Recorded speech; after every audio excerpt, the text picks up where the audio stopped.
जय मां लक्ष्मी।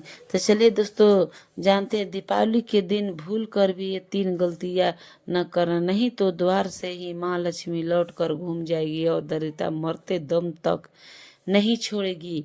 आपके साथ जानने से पहले अगर आप भी मां लक्ष्मी के कृपा से मालामाल होना चाहते हैं तो वीडियो के लाइक और सब्सक्राइब करना ना भूलें।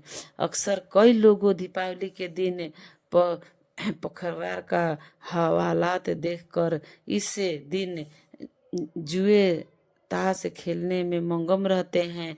अगर आप भी ऐसे करते हैं तो सावधान हो जाइए, क्योंकि इस दिन किसी भी प्रकार के जुआ नशे इत्यादि का सेवन आपको पूरे परिवार को कंगाल बना सकती है।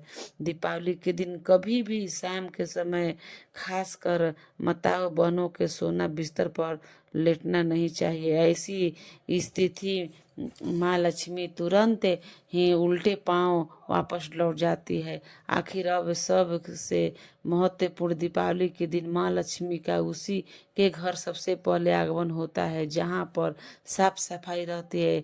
इसीलिए सभी माताएं बहनें इस दीपावली से लेकर परस तक सफाई कर लेनी चाहिए। जय माँ लक्ष्मी।